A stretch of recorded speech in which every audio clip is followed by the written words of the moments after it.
Muchas gracias, Iglesia, por los cariños que me dan cada vez que me toca compartir. ¿Puedo pedir que aplaudamos a Jesús todos juntos?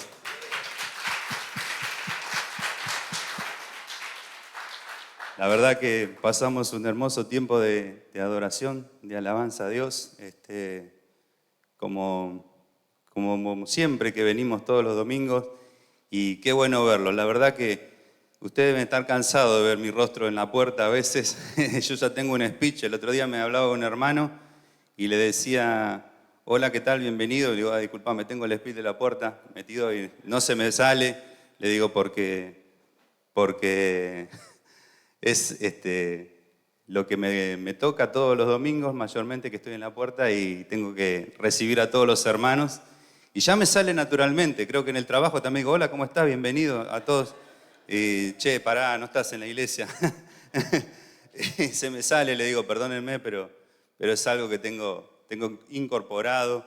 Y a veces le hago ese tipo de bromas a Sergio, ¿no? Cuando me pide algo, le digo, mande, patrón. Como, no sé si alguno vio la serie de Pablo Escobar, no tenía uno ahí, el Chiri, que donde lo mandaba él hacía, no le importaba nada, era re obediente, pero no es ese, eso es solo un chiste. Pero qué bueno sería que todos tengamos esa disponibilidad con el Señor. Y bueno, cuando se acercaba la fecha que tenía, porque ya estaba programado y tenía que compartir, y pensaba y decía, Señor, no quiero poner nada humano, nada de mí, aunque es uno el que viene acá, obviamente, ¿no? Pero quería tener una palabra que fuera para la iglesia, que fuera obviamente para mí en primer lugar. Porque si yo voy a dar la palabra, voy a predicar, yo soy el primero que va a recibir del Señor la corrección, la exhortación y la palabra de Él para que sea carne para mi vida, obviamente, ¿no? Para que sea pan para mi vida. Y pensaba en todo este tiempo qué poder compartir. Y estaba dando vueltas y justo me pongo a conversar con un compañero de trabajo que él está en otra planta. Y estábamos hablando y él me empieza a hablar porque él tiene un referente, ¿no? Él no es cristiano y tiene un referente en el mundo de la música, un compositor, un artista que ya falleció, ya no está. Y él siempre me habla del artista y yo sí conozco su obra, lo admiro como artista. Fue un buen compositor, muy excelente, compuso obras hermosas. Y él me decía, no sabés lo dedicado que era, cómo componía. Y no le voy a dar nombre por la duda para evitar suspicacia.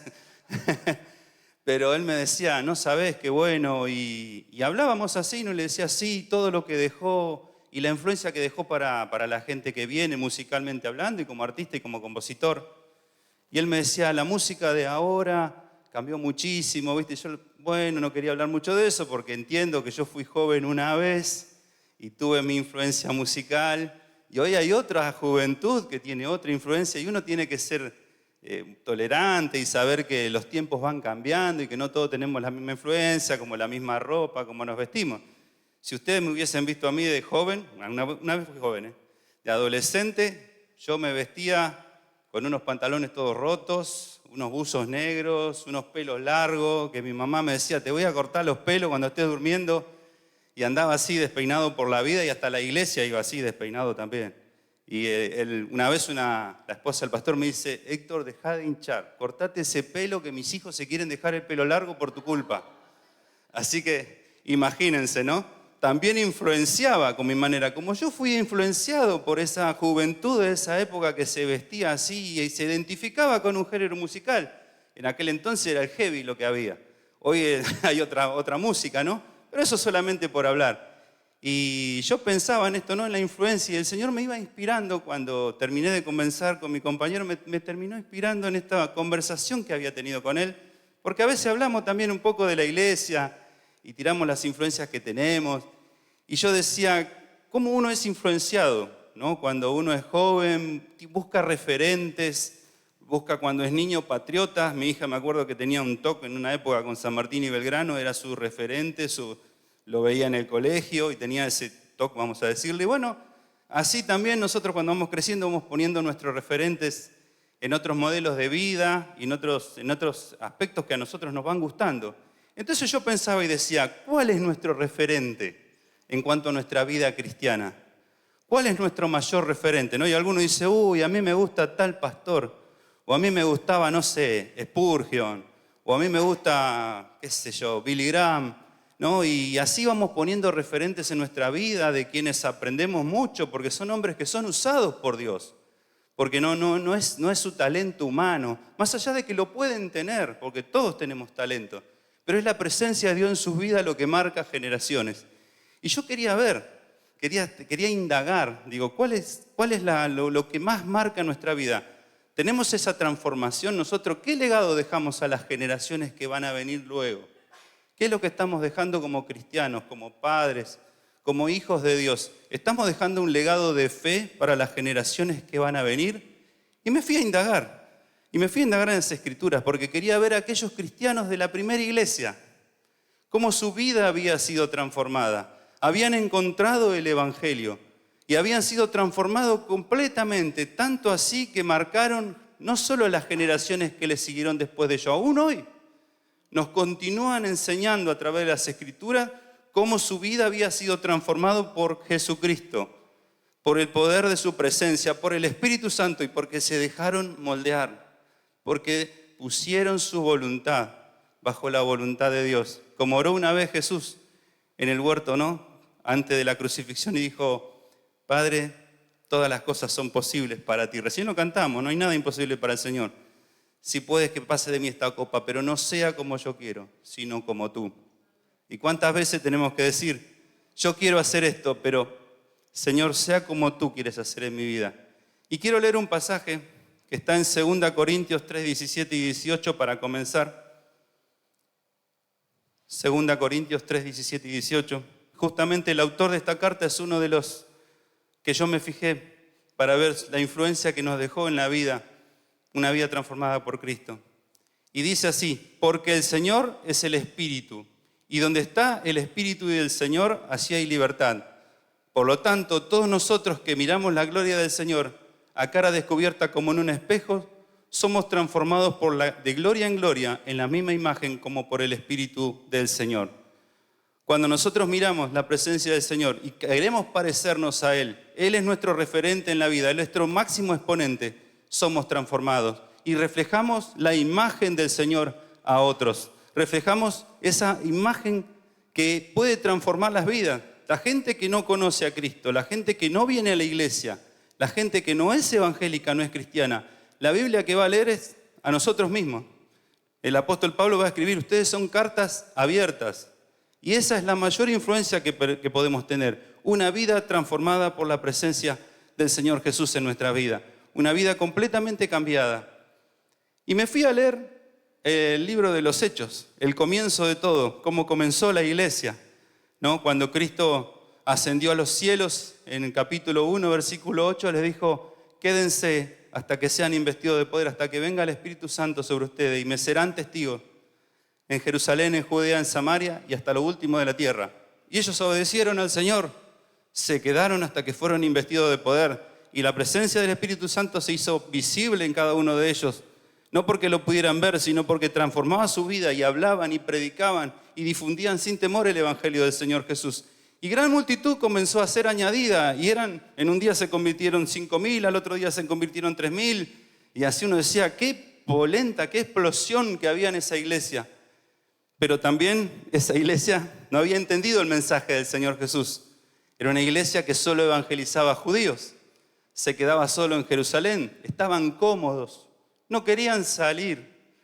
Entonces el Señor mandó una persecución ahí, o el Señor permitió más que mandó, permitió que hubiese una persecución. Murieron un par de testigos de aquella primera iglesia, murió el diácono Esteban, murió el apóstol Jacobo. Y mientras la iglesia sufría esta persecución, algunos hermanos pasaron a otras provincias del Imperio Romano y fueron predicándole. Primero empezaron a hablar a otros judíos que había, pero también algunos que son anónimos, que la Biblia no los menciona. Dice que le hablaron a otras personas, a otros gentiles, y empezaron a convertirse porque el Evangelio no era solamente exclusividad de un pueblo, era para todos aquellos que tenían oídos para oír la palabra del Señor, aquellos que necesitaban conocer a Cristo, porque Él tenía gran multitud que añadir. Y entonces me fui a leer y quiero compartir con ustedes Hechos 11, 19 al 24. Y acá va a aparecer otro de los personajes de los que quiero hablar. Hechos 11, 19 al 24. Y dice así: mientras tanto, los que habían sido dispersados por la persecución que se desató por causa de Esteban, llegaron hasta Fenicia, Chipre y Antioquía, y hablaban de las buenas noticias solamente a los judíos. Pero había allí unos varones de Chipre y de Cirene que al entrar en Antioquía habían hablado también a los griegos acerca de las buenas noticias del Señor Jesús. Y con la ayuda del Señor, un gran número de personas creyó y se convirtió al Señor. Como esto llegó a oídos de la iglesia de Jerusalén, enviaron a Bernabé para Antioquía. Y cuando llegó y constató la bondad de Dios, se alegró mucho y exhortó a todos a permanecer fieles al Señor, con todo fervor en su corazón. Bernabé era un hombre bueno, lleno de fe y del Espíritu Santo, así que una gran multitud se agregó para seguir al Señor. Este apóstol no fue uno de los apóstoles que estuvo al lado de Jesucristo hombre, sino que escuchó el Evangelio y se convirtió después, pero ostentaba también este cargo de apóstol, vamos a decir, que llevaban aquellos primeros discípulos. Y vemos que la iglesia, cuando se entera, la iglesia central de Jerusalén se entera que allá escucharon la palabra del Señor y que hay gozo y que hay gente que se está convirtiendo y que el Señor está añadiendo pueblo. Envían a alguien, a un obrero dispuesto, preparado y lleno del Espíritu Santo. Y este obrero va y constata: che, sí, el Señor está aquí, y empieza a orar con ellos, y empieza a instruirlos, empieza a orarlo. Y vemos que los apóstoles daban testimonio de la resurrección del Señor. No tenían temor a pesar de la persecución que habían sufrido. Y la gente continuaba creyendo, porque no va en convencimiento humano, sino que va en la poderosa palabra del Señor y en la presencia de su Espíritu Santo que se derrama. Y digo, ¿quién es este Bernabé? ¿Cómo son los orígenes de esta persona? Y tuve que retroceder un par de capítulos más. Hechos 4, 33 y 37, y lo encontramos por primera vez mencionado en las Escrituras a Bernabé. Y dice así, Hechos 4, 33 y 37. Y los apóstoles daban un testimonio poderoso de la resurrección del Señor Jesús, y la gracia de Dios sobreabundaba en todos ellos, y no había entre ellos ningún necesitado, porque todo lo que poseían, terrenos o casas, las vendían, y el dinero de lo vendido lo llevaban y lo ponían al pie de los apóstoles, y este era repartido según la necesidad de cada uno. Fue así como José, un levita de Chipre, a quienes los apóstoles apodaban Bernabé, que significa hijo de consolación, vendió un terreno de su propiedad y entregó a los apóstoles el dinero de la venta. Acá vemos una característica de este siervo, un siervo completamente desinteresado, un siervo que no había puesto su vista en las cosas de la tierra, aunque estaba bendecido por el Señor. Tenía una propiedad a pesar de que él era levita, y esa propiedad la vendió porque él estaba poniendo su vista en la ciudad por venir, estaba poniendo su vista en aquello que no perece, estaba invirtiendo su dinero allí donde el ladrón y la polilla no pueden corromper ni pueden robar. Estaba poniendo su vista en el Señor que lo había transformado. Esta es la primera característica de este siervo que me asombró, porque digo, mirá qué desinteresado este hombre. Agarró y vendió su propiedad. Y no quiero seguir leyendo, pero está puesto como preámbulo de otro hombre que quiso hacer lo mismo y mintió al Señor y no le fue tan bien. Pero tema para otra predicación. Vamos a seguir hablando de este apóstol que fue uno de los primeros que predicaron a los gentiles y fue uno de los primeros pilares de aquella iglesia primitiva de la cual todos vinimos y todos escuchamos la palabra del Señor.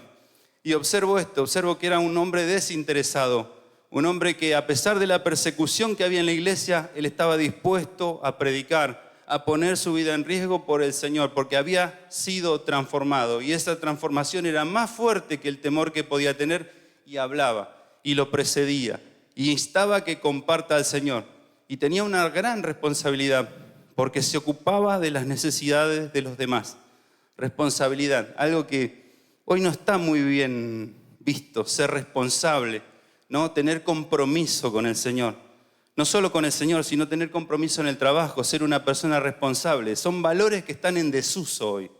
Son valores que la gente hoy no los mira con buen tino, sino que hoy la irresponsabilidad, hoy el no tener compromiso parece ser lo que va adelante. Incluso nosotros lo hemos visto en la iglesia, lo podemos ver. Yo cuando era joven no estaba comprometido con el Señor cuando era adolescente, sino que iba porque mis padres me llevaban y era como un club más, era un mero espectador.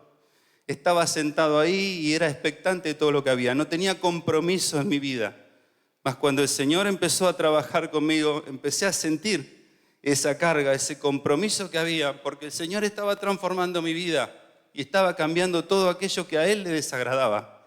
Y me estaba haciendo ver cómo su presencia y su Espíritu Santo podía cambiar todo mi ser y mudar en otra persona que era diferente a la que yo era en ese entonces, que no tenía compromiso, que no tenía valores para compartir el Evangelio, sino que tenía miedo de hablar para que no se burlasen de mí, porque viste que antes, antiguamente, no sé si ahora lo siguen haciendo, como nos decían, ahí viene el aleluya, ¿no? Ahí viene el déjalo que te toque, te cantaban, ¿no? Conocían las canciones y todo, ¿no? Te decían, ahí viene el evangelio, ni siquiera le ponían la C, ¿no? Evangélico, che, habla bien, ¿no? No es evangelio, evangélico, ¿no? Así nos decía, ahí viene el evangelio. Pero ¿sabés qué? Tiene que ser tan evidente la presencia del Señor en tu vida que el apodo ojalá que sea porque conocen a Cristo a través de tu vida. La otra vez hablábamos con Leo, ¿no? Hablábamos ahí y decíamos, che, a los discípulos, antes se les decía discípulos, y en un día se les empezó a decir cristianos en una iglesia. Y me dice, sí, la verdad que no sé si fue tan bueno, me decía Leo que se le diga cristiano, tendríamos que haber seguido siendo discípulos. Y yo digo, bueno, se ve que capaz que fue un apodo, le digo, por burla que le pusieron los cristianos, no los pequeños Cristos. Pero sí, qué bueno, si te ponen un apodo, aleluya, gloria a Dios, evangélico, que sea porque es evidente la presencia de Dios en tu vida. Que sea así, no te sientas intimidado. Y si se burlan, bueno, no importa, es evidente la presencia de Dios en mi vida. ¿Qué querés? No puedo hablar de otra cosa. No puedo dejar de hablar de lo que he visto y oído. No puedo dejar de hablar de mi Señor.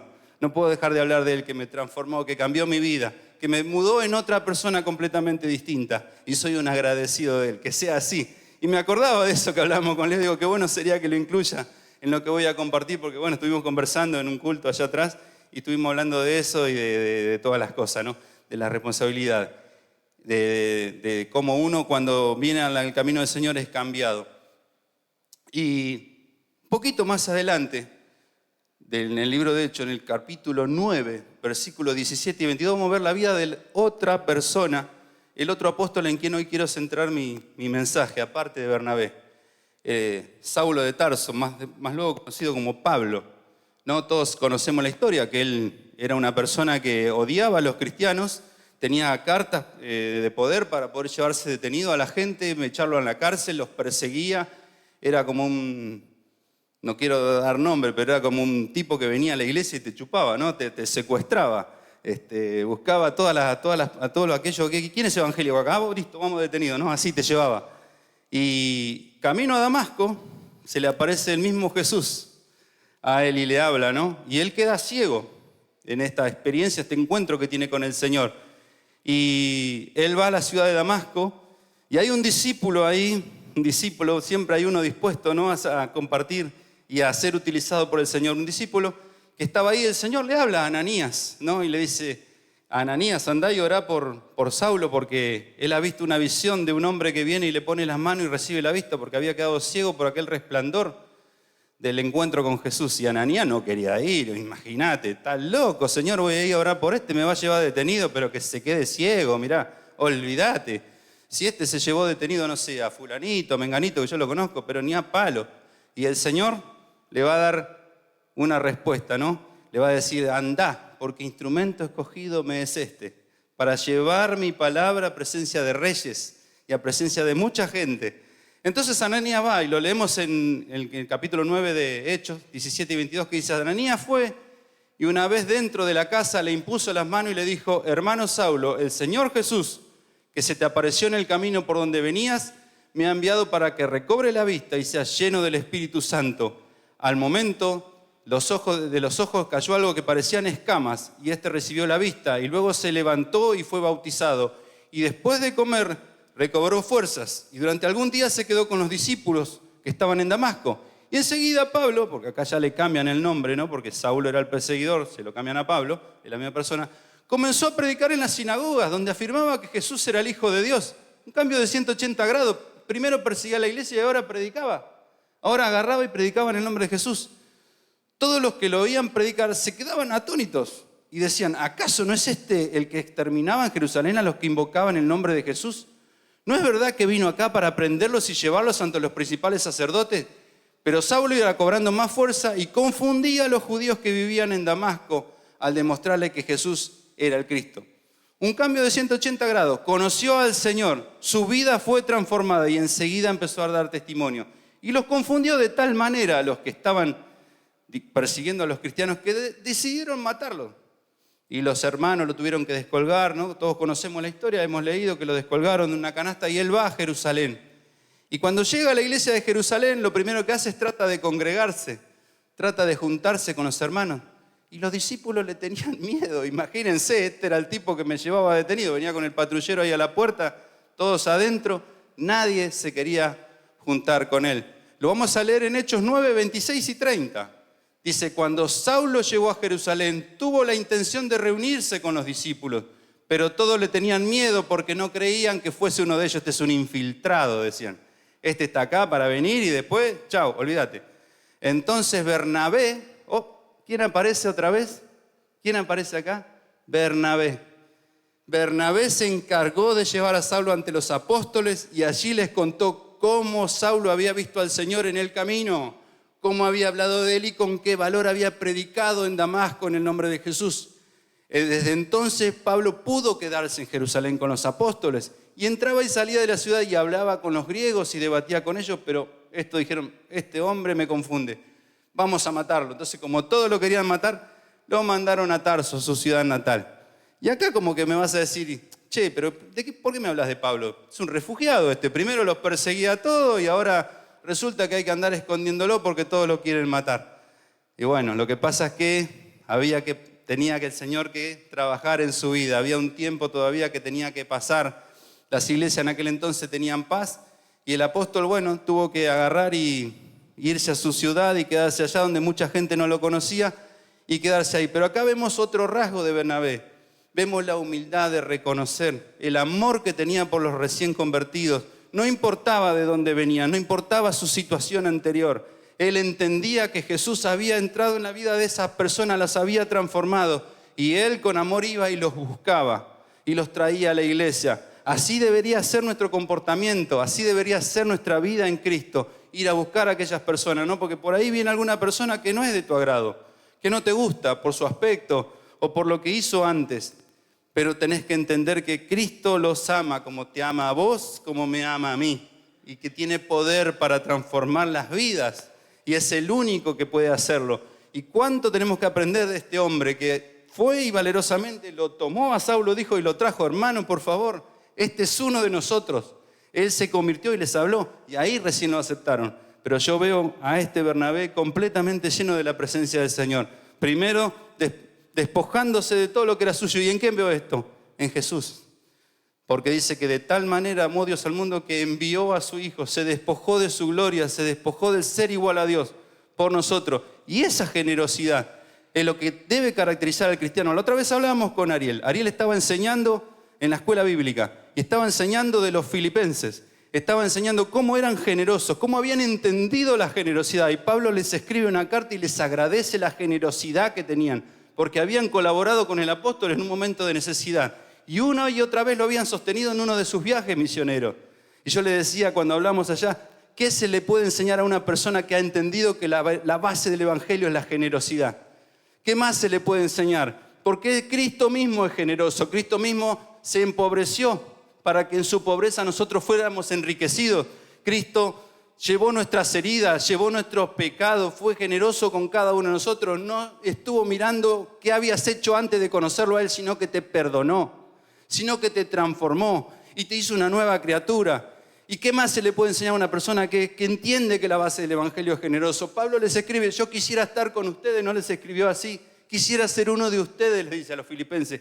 Él era judío y quería ser un gentil de la iglesia de Filipo porque eran tan generosos y dice que de su extrema pobreza sobreabundaron en su generosidad. Porque no hace falta ser rico para ser generoso. No hace falta tener muchas posesiones para ser generoso, sino hace falta entender el evangelio de Cristo. Hace falta saber y entender que la generosidad proviene de Cristo mismo, que reconcilió consigo al mundo para con el Padre. Eso es lo que es la base de nuestro evangelio y lo que es la base de cada vida de nosotros en nuestro peregrinar en este mundo. Y esa es la influencia que vamos a dejar. Los filipenses nos continúan enseñando hasta hoy. Hasta hoy nos continúan enseñando esa generosidad que tuvieron, que se dieron primeramente a Cristo. Y dice que ellos no esperaban que se dieran de tal forma. Es más, Pablo le va a escribir a los corintios: ustedes que tienen todos los dones. La iglesia de Corinto tenía, hablaban en lengua, expulsaban demonios, tenían profecía, tenían palabra, tenían revelación, pero ¿sabes qué les faltaba? La generosidad. Y Pablo le va a escribir: así como ellos estuvieron pronto, ustedes también tienen que aprender de ellos. Aprendan la generosidad de los filipenses, que dieron más allá de su fuerza, no como nosotros lo esperábamos. Miren las palabras con las que Pablo escribía acerca de estos hermanos. No por alabarlos, sino por entender que Jesús había transformado tanto su vida, que dice que le rogaron y le pidieron al apóstol que les deje participar de la colecta para los santos, de este servicio. Lo entendieron como amor al Señor mismo. Lo entendieron como una dádiva, como un olor fragante.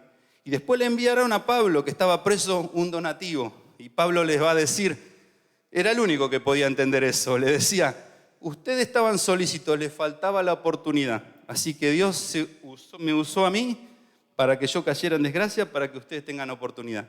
Qué vida la de este hombre. Solamente él podía ver que la necesidad que él tenía cuando estaba preso era una oportunidad para que otros expresaran la generosidad de Cristo y aprendan así el Evangelio de Cristo, la generosidad que debe caracterizar a todo cristiano. Yo no podía creerlo, leí miles de veces esto, ya lo tengo súper aprendido. Y lo leía y me emocionaba y decía: mirá esta gente, mirá estos hermanos, la generosidad que tenían, cómo se ocupaban de la necesidad de cada uno, cómo con humildad iban y entendían que tenían que compartir para la necesidad, de cómo iban y buscaban a aquella persona que no era del agrado de los demás, pero lo traían a los pies de los apóstoles y les enseñaban la palabra, porque ellos no paraban de enseñar. En todo tiempo y momento ellos seguían enseñando. Y vamos a volver a leer el pasaje otra vez que leímos al principio, el de Hechos 11, 19, porque lo dimos hasta el 24, pero el versículo 25 y 26 hay algo más que nos habla de lo que hizo Bernabé. Habíamos leído hasta el 24, que dice que Bernabé llegó, vio la gracia de Dios, instruyó a los hermanos, y en el versículo 24 y 25 dice que Bernabé era hombre bueno, lleno de fe y del Espíritu Santo, así una gran multitud fregada. Después de esto, Bernabé se fue a Tarso. ¿A qué? ¿Qué se fue a hacer? A buscar a Pablo, a Saulo, dice. Y cuando lo encontró, lo llevó a Antioquía, a la iglesia donde estaban congregándose, donde había todo este mover del Señor. Dice, y durante todo un año se congregaron en la iglesia y enseñaron a mucha gente. Y esto es lo que conversábamos con vos, Leo, la otra vez. Y en Antioquía a los discípulos se les llamó cristianos por primera vez. Quizás a modo de burla, no lo sabemos. Pero era evidente que la gente entendía que estas personas eran distintas, que estas personas tenían a Cristo en su vida. Por eso le decían, parecen pequeños Cristos, parecen pequeños Cristos, ¿no? Porque son tan generosos, son tan transformados por la vida del Señor Jesús. Y acá vemos otra característica, ¿no?, de Bernabé, que no le importaba ser el segundo, no quería la preeminencia en todo, no quería ser el primero. A él lo enviaron a ese lugar, pero él fue a buscar a otro porque tenía la presencia del Señor y podía reconocer dónde había talento para la iglesia del Señor, dónde el Señor había puesto su mirada, y fue y buscó a Saulo y lo trajo, y juntos dice que enseñaron a toda esta gente, que se congregaron durante un año y enseñaron a toda esta gente, porque él podía ver dónde había talento y él no quería toda la gloria para sí. La gloria es de Cristo. Lo bueno es encontrar obreros, gente dispuesta a trabajar, gente que esté dispuesta a ser transformada por el Señor. Y esto es lo que hizo este hermano. Y a partir de ahí sus vidas quedan unidas, se convierten en grandes compañeros. Ellos agarran y van para un lado y van para el otro y continúan enseñándole a la gente y continúan llevando adelante. Y de Pablo, ¿qué te puedo decir? Mirá, cuántas cartas tenemos del apóstol que hoy las usamos. Tenemos Romanos, 1 y 2 de Corintios, 1 y 2 de Timoteo, 1 y 2 de Tesalonicenses, Gálatas, Efesios, Filipenses. ¿Cuántas cartas tenemos del apóstol Tito, Filemón? Tenemos un montón de cartas que nos dejó el apóstol, escritas para aquellas personas, porque cuando el apóstol le tocó estar detenido y preso, fue cuanto más el Señor lo usó a través de la pluma para que él pudiera plasmar todo lo que había vivido y enseñado para que llegase hasta nuestros días hoy. Y hoy nos continúa hablando, nos continúa influenciando y nos continúa mostrando la vida de fe de estas personas de la primera iglesia. La vida que ellos llevaban, la vida desinteresada, la vida de humildad, la vida de generosidad, la vida de compartir a otros el Evangelio de Cristo y de no ser egoístas y quedarse para sí, con sobre todas estas cosas. Pero no todo fue no todo fue lindo. Llevaron un tiempo de compañerismo y más adelante ellos, cuando están en Hechos 13, ellos se encontraban en la iglesia otra vez ministrando al Señor y congregándose y enseñándole a la gente. Y en Hechos 13, del 1 al 3, vamos a leer que dice que en la iglesia de Antioquía habían profetas. Dice, y maestros, Bernabé y Simón al que llamaban Níger, Lucio de Cirene, Manaén, que se había criado con el tetrarca Herodes, y Pablo, o Saulo. Y dice, cuando ellos ministraban al Señor y ayunaban, el Espíritu Santo, ¿qué les dijo? Apártenme a Bernabé y a Saulo para la obra para los que los he encomendado. Entonces los hermanos obedecieron, le impusieron las manos y los largaron. Y acá va a empezar una historia que es el primer viaje misionero de estos hermanos. Se fueron a predicar y Bernabé llevó a un pariente de él, a Juan Marcos, a su sobrino, lo llevó con ellos. Y se van ellos en su primer viaje misionero y van por diferentes lugares de toda el Asia predicando el Evangelio de Cristo a los gentiles. Y van sufriendo persecuciones y van sufriendo altercados en el camino. Pablo es apedreado en uno de los lugares, milagrosamente sobrevive. Y siguen y continúan predicando. Y después de un tiempo vuelven a la iglesia y refieren todo lo que hicieron. Pero voy a hacer una pequeña salvedad. Este Juan Marco que llevó Bernabé vio la persecución, o al menos es lo que supongo yo, porque no está escrito así en la Biblia, ¿no? Pero ve la persecución, ve todo lo que sufrieron y los abandona, se vuelve a Jerusalén y dice, no, esto no es para mí, la verdad que me equivoqué, la verdad que no, yo no puedo soportar esto, me vuelvo, ¿no? Estoy suponiendo, la Biblia no está escrito así, esto es versión según San Héctor, ¿no? Como dice nuestro pastor a veces, versión según San Sergio, esta versión según San Héctor. Y se vuelven. Entonces ellos vuelven, comunican todo, ¿y qué pasa? Aparece en la iglesia primitiva un pequeño problema. Resulta que se meten ciertas sectas que quieren que los gentiles guarden las costumbres judías. Y ya en la escuela dominical estuvimos aprendiendo hace unos domingos atrás, ¿no? De los judaizantes, los que se metían y querían meter costumbres del Antiguo Testamento. Y la iglesia empieza ¿qué es este problema? Lo tenemos que tratar y se reúnen y tratan el problema. En Hechos 15, más adelante el 16, se reúnen y tratan todo este tema. ¿Y quiénes son los que van a la iglesia de Jerusalén a llevar el testimonio de Dios y lo que Dios está haciendo en medio de los gentiles y cómo los gentiles se convierten? Bernabé y Saulo. Los dos están allá en la iglesia comunicando. ¿Y saben qué hacen los hermanos? Deciden que no se inquiete a los gentiles con todas estas costumbres judías, sino que sigan en el camino del Señor, que sigan la instrucción de la iglesia y mandan una carta. ¿Y por miedo de quién la mandan? De Bernabé y Pablo y otros hermanos más que van con ellos y comunican esto a las iglesias del Señor. Las iglesias fueron fortalecidas, seguían creciendo, seguían convirtiéndose al Señor, seguían expandiendo el Evangelio. Y acá aparece un gran problema. Resulta que Bernabé y Pablo quieren hacer un segundo viaje misionero, quieren ir a visitar las iglesias, quieren ir a visitar a todas esas iglesias que habían fundado en su viaje misionero y comienzan a conversar con Bernabé. Che, ¿qué hacemos? ¿A dónde vamos? ¿Vamos a Ramos Mejía? ¿No vamos primero acá a San Justo? ¿A dónde vamos a visitar? Sí, bueno, vamos, dale. Y dice Bernabé, pero vamos a darle una segunda oportunidad a Juan Marco. Yo lo quiero llevar de vuelta conmigo. Y Pablo no accede, se pelean, ¿viste? Como que yo digo que se pelean, pero en realidad es un desacuerdo nada más, no hay registro de que se hayan peleado. Pero no quieren llevarlo. Entonces se separan estos dos apóstoles, se separan, Pablo va con Silas y Bernabé no tenemos más registro de él en la Biblia. ¿Por qué? Porque Lucas, que es el escritor de Hechos, se va con Pablo. Y como Lucas escribe todo lo que continúa haciendo Pablo, por eso no tenemos registro de lo que hizo Bernabé. Pero seguro estoy de que Bernabé siguió predicando y la tradición de la iglesia lo ubica en Chipre, en Salamina, donde fue martirizado, murió como apóstol. Fíjate hasta dónde entregó su vida, que fue hasta la muerte por el testimonio del Señor Jesús. No aflojó un metro de lo que él creía.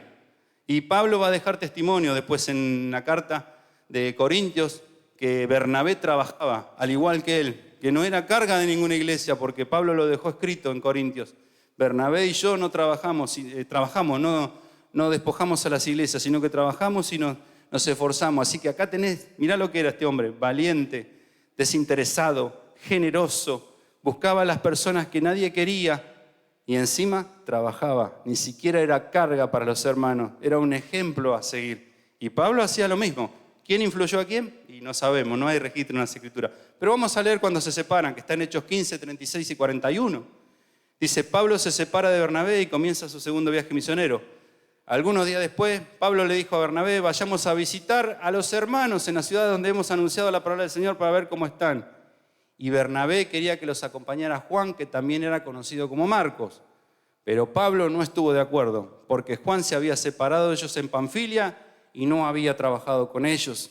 Tan grande fue el desacuerdo que terminaron por separarse. Bernabé tomó a Marcos y se embarcó a Chipre, pero Pablo escogió a Silas, los hermanos le encomendaron a la bendición del Señor y a su paso por Siria y Sicilia fue confirmado en las iglesias. Después puedes leer en tu casa, capítulo 16, 17, 18 y 19 de Hechos. Vas a ver las cosas que hicieron Pablo y Silas, porque la unción no se separó de ellos, porque el evangelio seguía trabajando, porque por un desacuerdo que hubo entre ellos, no hubo falta de sembrar el evangelio de Cristo. ¿Y por qué entonces estos apóstoles se separaron?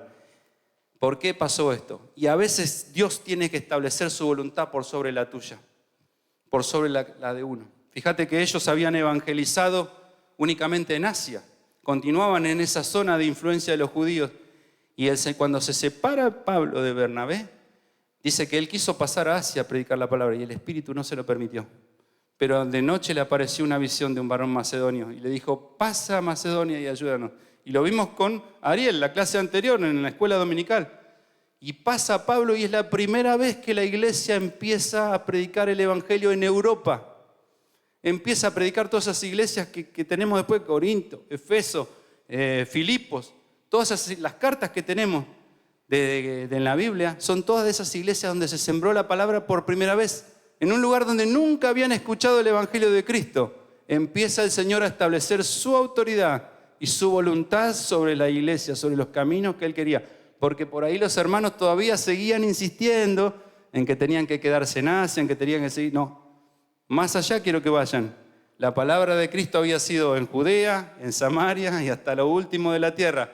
Siga más para allá, tengo más gente. Y Pablo, fiel a la palabra del Señor, continúa. No por eso te digo que Bernabé retrocedió. Bernabé se fue a Chipre y continuó predicando ahí, continuó siendo pastor en ese lugar y ahí fue donde fue martirizado. Pero su obra no concluyó ahí, porque hoy tenemos la influencia de estos dos grandes hombres de Dios para nuestra vida, de los cuales tomamos referencia y de los cuales aprendemos, porque fue su vida de fe la que nos inspira hoy a seguir predicando. No enfrentamos los peligros que tuvieron estos hermanos. No les llegamos ninguno de nosotros. Ni a nada, ni al pie les llegamos, a lo que ellos hicieron. Pero no fueron ellos, fue Cristo a través de ellos. Y Cristo puede hacer la misma obra en tu vida hoy. Acá tenemos unos hermanos que se van a España, se van a Europa. No sabemos los propósitos que hay de Dios en su vida. No sabemos lo que Dios puede hacer a través de ustedes en ese lugar a donde van. Si son transformados por el Señor de tal manera y si permiten que el Señor sea el que establezca su voluntad por sobre la de cada uno de ustedes. Así nosotros debemos someter nuestra voluntad a la voluntad de Dios. Debemos hacer morir todo lo que nosotros queramos para entender. Y esto es algo que vas a enfrentar en tu vida como cristiano. Va a llegar un momento que vas a enfrentarte contra ese muro, que va a ser tu voluntad contra la voluntad del Señor. Y vas a tener que aprender a que ese muro se caiga solo. Vas a tener que aprender a tirar ese muro abajo y a decir, Señor, quiero que tu voluntad sea sobre mi vida. Y ahí es donde vas a dejar una vida de influencia y una vida de impacto en las generaciones que te van a seguir. No porque vos quieras ser famoso, sino porque el Señor es el que va a obrar a través de tu vida, estableciendo su perfecta voluntad, no la de nosotros. Y más adelante, ya Pablo, preso en una casa en Roma, va a escribir una carta a Timoteo, la segunda vez que le escribe. Y él también aprendió, por ejemplo de Bernabé, tal vez no lo sé, pero aprendió que Dios también da segundas oportunidades. Aprendió también como Bernabé se la dio a él cuando nadie quería juntarse con él. Quizás recordó aquel momento y aprendió y dijo, le voy a dar una segunda oportunidad a Juan Marcos. Y le va a escribir a Timoteo, en 2 Timoteo 4:11, le va a decir, solo Lucas está conmigo. Mirá Lucas, el que escribió Hechos, seguía con el apóstol, ¿no? Toma a Marcos y tráelo contigo porque me es útil para el ministerio. ¿Sabés quién es este Juan Marcos? Es el autor del Evangelio de Marcos. Es el primer evangelio del que tenemos registro escrito. Fíjate cómo fue transformada la vida de este hombre. Primero fue timorato, tuvo temor. Quizás no hay registro de eso, pero podemos intuirlo. Y abandonó a los apóstoles. Pero después, cuando se le dio otra oportunidad, mirá con crece lo que nos dejó. Nos dejó un evangelio hermoso. 16 capítulos preciosos del evangelio de Cristo. Que podés leerlo en tu casa, que podés aprender. Es el primer evangelio que se escribió. Y nos dejó hermosa enseñanza del Señor Jesús. ¿Y sabés quién fue el que quizás le contó las enseñanzas de Cristo que le escribió? El apóstol Pedro. O sea que este hombre conoció a Bernabé, a Pablo y a Pedro. Mirá, conoció a un apóstol que estuvo con Cristo y a dos hombres completamente transformados por la gracia de Dios. Mirá cómo fue influenciado y cómo fue utilizado por el Señor. Aquel que fue primeramente despreciado porque había abandonado, pero después fue útil para el camino del Señor. Y hoy quiero que concluyamos ya para ir terminando nuestra vida diaria, ¿cómo está? Nuestra relación con Cristo. ¿Estamos dejando que muera nuestra voluntad para que la voluntad del Padre sea establecida sobre nuestras vidas? ¿Vamos a ser de influencia para esta generación que no conoce a Cristo?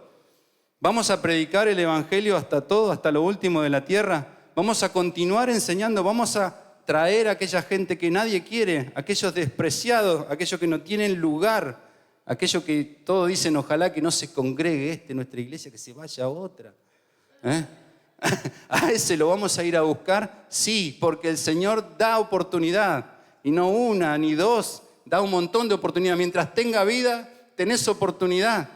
Mientras haya vida, una vez muerto, olvídate, no va a haber más oportunidad. Pero por eso el Señor es paciente para con todos, es paciente para con cada uno de nosotros. Tuvo paciencia conmigo, imagínate. Yo, ¿sabés los dolores de cabeza que le di a mi pastor, pobrecito, cuando era joven, ¿no? Pero me tuvo paciencia el Señor y bueno, ahora me sigue teniendo paciencia porque el pastor me soporta, ¿no? Con todas mis locuras, mis cosas que por ahí le puede agradar a alguno o a otro no. El Señor me sigue teniendo paciencia y me sigue enseñando. ¿Y sabés cuánto me falta aprender todavía? Un montón. Hasta que el Señor venga o hasta que el Señor me llame voy a continuar aprendiendo. Hasta que Él me venga a buscar o me llame a su presencia. Voy a continuar aprendiendo porque siempre hay algo que aprender. Siempre hay algo que edificar en la vida de cada uno de nosotros. Siempre hay algo para servir. Siempre hay una oportunidad para dar a otro. A veces lo veo, por poner un ejemplo, perdóname Juancito, pero te voy a usar de ejemplo. ¿Sabés las veces que le digo, che, Juancito, ¿podés estar hoy sirviendo? Sí, Héctor, no hay problema. Y él trabaja, y trabaja hasta tarde los sábados, y viene, y está siempre dispuesto, y nunca me dice que no. ¿Viste? Creo que una vez sola me dijo que no porque había elecciones y tenía que votar. Pero siempre me dice, sí, Héctor, quédate tranquilo que voy. Y yo veo esa predisposición y ese servicio. Juancito, el Señor te va a recompensar. El Señor te va a usar muchísimo, porque veo tu disposición y tu corazón de estar siempre entregado a la obediencia o un hermano nada más, pero estás obedeciendo al Señor a través de ese hermano. Y me encanta, y así deberíamos tener predisposición. Ay, no, pero yo no tengo tiempo. ¿Cómo puedo aprender? Tenés la escuela dominical los domingos a la mañana, dijo el pastor, si viniéramos todos ya tendríamos 2 reuniones. ¿Tenés tiempo para venir acá a la iglesia a aprender? ¿No tenés con qué servir? Bueno, no sé, ahí para limpiar agarro una escoba. Yo lo hice, ¿sabe cuántas veces lo hice? ¿Sabe cuántas veces limpié? Desde que tengo 5 años. Limpiaba con mi papá el templo. Ya estaba ahí sirviendo al Señor. Todavía no tenía noción de quién era Jesús. Pero ¿sabés por qué lo hacía? Porque mi papá me influenciaba. ¿Por qué? Porque era un ejemplo, porque él lo hacía. Y porque no solo era mi papá, había otros hermanos también que lo hacían. Y hoy vengo a la iglesia y comparto con todos ustedes y los recibo y estoy en la puerta. El pastor me puso ahí y me mandó a estar ahí, ¿no? Como Pedro con la espada. No, mentira. Pero lo hago porque quiero servir al Señor. Nada más que por eso. Y donde hay disponibilidad para trabajar, y bueno, yo estoy ahí, ¿qué voy a hacer? No es que digo, ay, no hay otro que ocupe el lugar. No, estoy ahí porque sí. Fíjate, el Señor Jesús cuando le lavó los pies a los discípulos, nadie tuvo en cuenta. Todos se sentaron a la mesa. Yo me siento acá, yo me siento más cerca del Señor, a ver, yo me siento por allá. Y nadie se dio cuenta que se tenían que lavar los pies porque era la costumbre de aquel entonces, ¿no? Habían venido con sandalias, sus pies. Y el Señor, ¿qué dijo? ¿Nadie lo hizo? No hay problema, muchachos, lo hago yo. Mirá qué ejemplo. ¿Nadie se ocupó de esto? No hay problema, lo hago yo. Y ahí nos dejó ejemplo a seguir el Señor Jesús. No hay nadie más que lo haga, no hay problema, lo hago yo. Yo tengo tiempo para darle al Señor, tengo oportunidad. No puedo venir, no importa, puedo de otra manera, pero tengo predisposición para servir a otros, predisposición para ir a buscar a otros, predisposición para sembrar el Evangelio. Los hermanos salen a repartir tratados, recién estuvimos escuchando. No podés servir en otra cosa en la iglesia, quizás tengas tiempo para ir a repartir un tratado a una persona que nunca escuchó de Cristo. Tampoco tenés tiempo para eso. Bueno, en tu trabajo, en algún momento, en la comida, qué sé yo, agarrá y orá por los alimentos. Capaz que otro te va a ver y te decís, che, ¿qué estás haciendo? No, yo doy gracias por los alimentos. ¿Por qué? Porque vienen del Señor, Él me provee de todo. Y ahí ya estás predicando, ya estás haciendo la obra del Señor. No hace falta tampoco, ¿entendés? Que seas, no sé, un recibido de Harvard para ir a predicar el Evangelio. Es simple, es sencillo, lo vimos a través de la vida de estos hermanos. Está bien, ellos fueron grandes siervos del Señor, fueron instruidos, pero ¿sabes qué? Eso lo despreciaban, preferían tener a Cristo adentro, preferían tener la presencia del Espíritu Santo dentro de ellos para sembrar el Evangelio y no títulos. No te estoy diciendo con esto que no estudies, no, prepárate, es importante y es bueno también. Y es acá tenemos el instituto, el Global, tenemos la escuela dominical, es buenísimo. Hay hermanos preciosos en el Señor. Y también está nuestro pastor que todos los domingos acá nos enseña la palabra del Señor, nos instruye en el camino que tenemos que seguir. Hay preciosos hermanos acá adorando al Señor que nos ayudan cuando tenemos que cantar, nosotros que somos medio desafinados, ¿viste? Yo la verdad que llegué tarde al reparto de voces, pero bueno, no importa, ¿viste? Allá en el fondo, mientras nadie me escucha, canto ahí y qué lindo que digo, qué talento que tiene esta gente, cómo me gustaría, pero bueno. A mí no me tocó eso, pero entiendo y me ubico. Y sí, sirvo en lo que puedo y en lo que tengo talento y en lo que Dios me va mostrando que puedo hacer. Y siempre estoy dispuesto para hacer algo. Y no lo digo como un motivo de orgullo. Te lo estoy diciendo para estimularte. Te lo estoy diciendo para influenciarte. Te lo estoy diciendo para darte un ejemplo de fe a seguir. Quizás no soy el mejor. Quizás soy uno de los últimos en quien debas fijarte. Hay otros mejores, muchísimos mejores que yo. En la Biblia, ahí tenés un montón para fijarte. Y en la vida de muchos grandes siervos del Señor. Pero te lo está diciendo uno que quizás es como vos. Uno que quizás sirve en lo que puede y en lo que Dios le va dando, pero está predispuesto a hacerlo. Y eso es lo primero que tenés que tener para el Señor. Predisposición en tu corazón para entregar tu vida al servicio del Señor. Y para poder predicar su evangelio. Y para ser testigo de Él, no un espectador. Estar comprometido en la iglesia. Venir, congregarte, participar de las actividades de la iglesia. ¿Tenés chicos? Bueno, mandalo a la reunión de jóvenes, mandalo a la reunión de adolescentes. Para eso está. Comprometete con tu iglesia. Comprometete con la palabra del Señor porque tu iglesia está para que vos crezcas. Nadie va a ser salvo solo. Nadie va a ser salvo solo. Nos vamos a salvar todos juntos. Todos juntos somos el cuerpo de Cristo. Todos tenemos que llegar. Todos tenemos que sobrellevar las cargas uno de los otros. Eso nos mandó a hacer Jesús. Así que esta es la palabra que tenía para darte hoy. Espero que haya sido un buen alimento para tu vida y que haya sido abundante y que haya sido expresado de la mejor manera que pude. No soy un gran orador, ¿no? Pero bueno, en lo que puedo y voy entendiendo, voy tratando de también ser enseñado por mi pastor y por otros hermanos y voy compartiendo. Así que le doy gracias a Dios porque Él me dio esta palabra para compartirla con todos ustedes y espero que haya hallado cabida en el corazón de cada uno de ustedes. Y vamos a orar para terminar y después vamos a adorar al Señor. Y si alguno no conoce a Cristo, si alguno no sabe quién es Jesús, bueno, te invito a hacer también una pequeña oración para que lo recibas en tu corazón y puedas ser salvo. Es sencillo, es fácil, solamente tenés que creerlo en tu corazón y repetirlo con todos nosotros. Todos nosotros vamos a orar para que te sea fácil, ¿sí? Y también vamos a orar por cada uno de nosotros. Bendito Dios, gracias Señor una vez más por tu hermosa presencia. Gracias por tu palabra, Señor, que fue sembrada hoy. Gracias porque fue alimento para mí en primer lugar, Señor.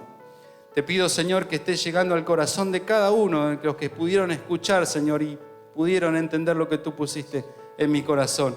Y también te pido por aquel que no te conoce, Señor, que decide hoy aceptarte como Señor y Salvador de tu vida.